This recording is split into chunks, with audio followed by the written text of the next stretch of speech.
तो चलिए फटाफट हम लोग क्वेश्चन नंबर 21 से सोल्यूशन करते हैं। इसके पहले हम लोगों ने क्वेश्चन नंबर 1 से 20 तक के सारे प्रश्नों का सोल्यूशन कर लिया था।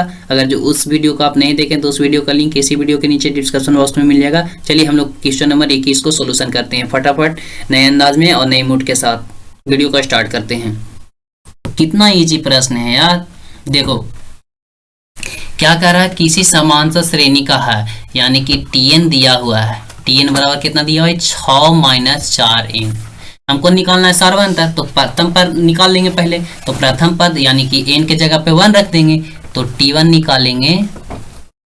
तो 6 - 4 के जगह पर 1 रखेंगे, तो 4 एकम 4, यानी कि T1 बराबर हमारा आ गया 4 एकम 4 यानी कि 2। अब इसी प्रकार से T2 निकालेंगे, तो T2 बराबर यहाँ n के जगह पे 2 रखेंगे, तो 6 + 4 दूना कितना हो गया 8, सॉरी यहाँ माइनस होगा, 4 दूना 8, यहाँ पे आएगा -2।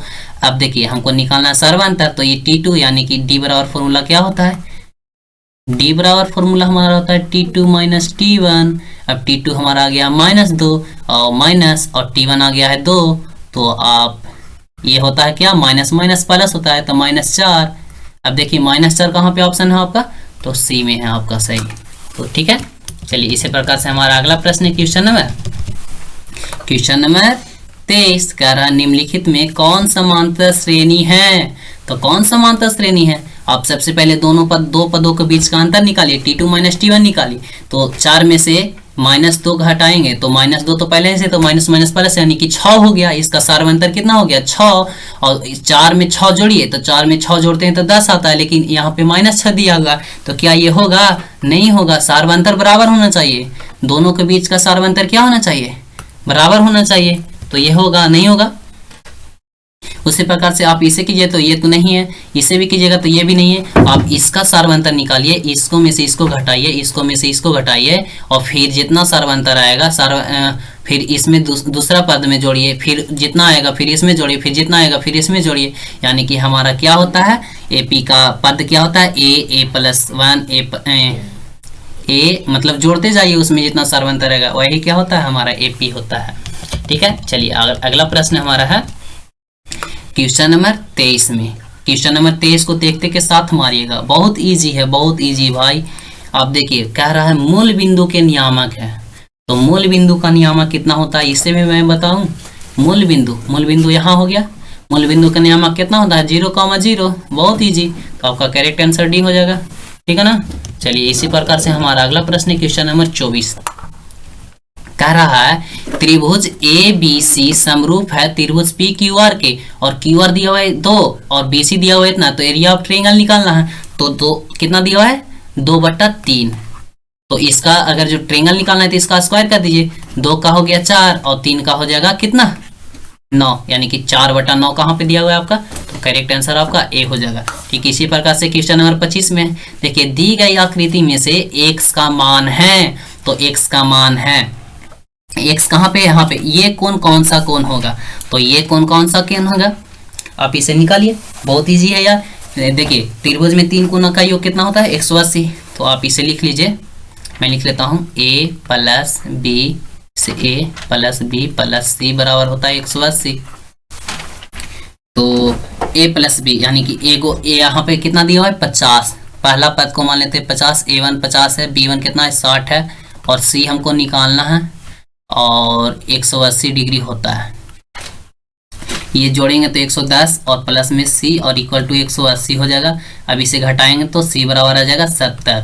तो क्या आपका 70 आंसर नहीं सही है, बिल्कुल सही है भाई, आपका करेक्ट आंसर 70 हो जाएगा।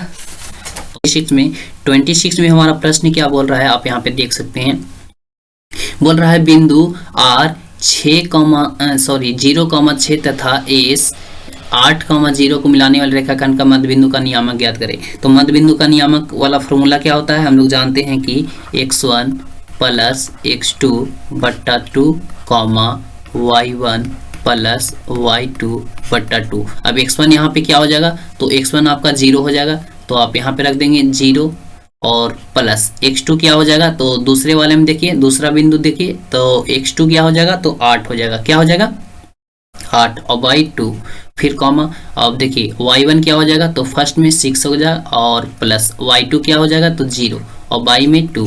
अब इसे सोल्यूशन कीजिए तो देखिए 0 में 8 जुड़ेगा तो क्या हो जाएगा 8 और बट्टा में 2 और कॉमा। अब देखिए 6 में 0 जुड़ेगा तो 6 और बाई 2। अब इसे काट दीजिए 3 दूना 6 और ये कट जाएगा 4 दूना 8, यानी कि 4,3 कहाँ पे आपका ऑप्शन है, तो 4,3 आपका डी में है। ये हो जाएगा करेक्ट आंसर। ठीक है, चलिए अगला प्रश्न हम लोग देखते हैं क्वेश्चन नंबर 27। तो 27 में हमारा प्रश्न क्या है, बोल रहा है क्या, हमारा प्रश्न है बिंदु 4,6 और 8,2 के बीच की दूरी ज्ञात करें। तो आप इसे फटाफट क्या कीजिएगा, दूरी सूत्र लगा दीजिएगा। तो दूरी सूत्र वाला फॉर्मूला मेरा क्या होता है, root under x2 minus x1 का होल स्क्वायर और प्लस y2 माइनस y1 का होल स्क्वायर। तो आप इस पे रख लीजिए, फटाफट हो जाएगा। देखिए फिर यहाँ पे रूट लगाएंगे। अब x2 यहाँ पे देखिए कितना है, तो x2 हमारा है 8 माइनस x1 कितना हो जाएगा, तो 4, इतना का होल स्क्वायर, तो होल स्क्वायर कर लेंगे। फिर प्लस अब y2 कितना हो गया, तो 2 माइनस y1 कितना हो गया, तो 6। अब इसका होल स्क्वायर, अब इसे हल कर देंगे तो 8 में 4 जाएगा तो 4, 4 को 16 हो जाएगा, तो 16 प्लस अब यहाँ पे घटेगा 6 में से 2 जाएगा तो बचेगा 4, फिर 4 को 16। ठीक है, अब इसे अंदर में हो जाएगा 16 दूना 32। अब इसे जब रूट से बाहर निकालिएगा तो आएगा 4 रूट 2, यानी कि 4 16 दूना 32। तो आपका करेक्ट आंसर क्या हो जाएगा, ए, यानी कि 4 रूट 2 इकाई।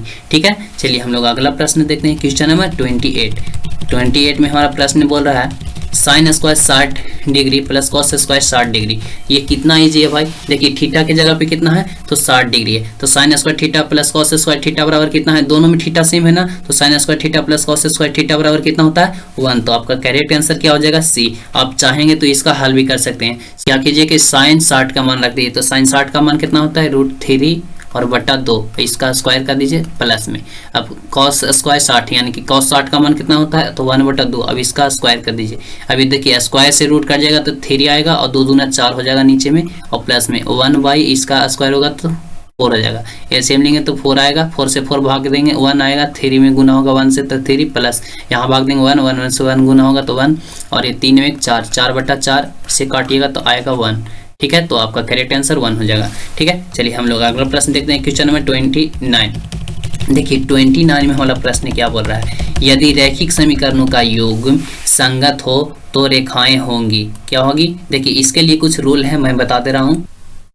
तो हमारा रूल ये है कि जब कोई का आलेख, यानी कि आलेख हमारा प्रतिच्छेदी होगा, प्रतिच्छेदी का मतलब समझ रहे हैं, इस तरह का होगा, इसका जब प्रतिच्छेदी होगा तो यह योग में क्या होता है, संगत और अविरोधी होता है।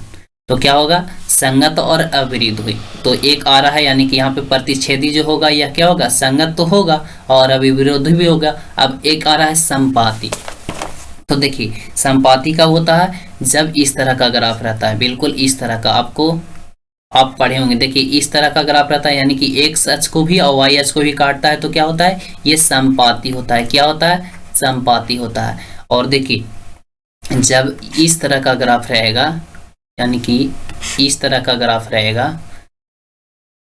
पैरेलल लिखा क्यों नहीं, हाँ पैरेलल रहेगा, इस तरह का ग्राफ रहेगा, तो ये इसका क्या होता है, आलेख, इसका असंगत होता है। आलेख तो समानांतर होता है, लेकिन इसका युग्म कैसा होता है, असंगत होता है। आपका ऑप्शन यहाँ पे दिया हुआ है बहुत सा, आप इसमें ढूंढिएगा तो आपका करेक्ट आंसर डी हो जाएगा। प्रतिच्छेदी या संपाती दोनों होगा। कब होगा, एक होगा प्रतिच्छेदी इस प्रकार का, और ये होगा क्या, संपाती, यानी कि एक्स अक्ष और वाई अक्ष को दोनों को काटेगा ग्राफ, और इसमें क्या है, समानांतर है, तो ये नहीं होगा। ठीक है, तो आपका करेक्ट आंसर डी हो जाएगा। ठीक है, चलिए हम लोग अगला प्रश्न देखते हैं, क्वेश्चन नंबर 30 यानी कि 30 को देखते हैं।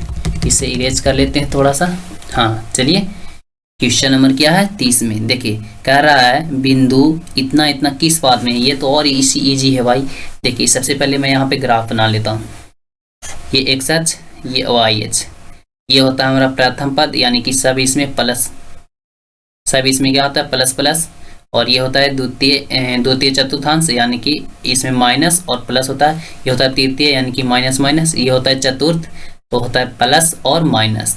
अब देखिए यहाँ पे क्या दिया हुआ है, दोनों माइनस में है, तो दोनों माइनस में है तो क्या हो जाएगा, तृतीय में। क्या हो जाएगा, तृतीय में। तो आपका ऑप्शन नंबर सी सही। ठीक है।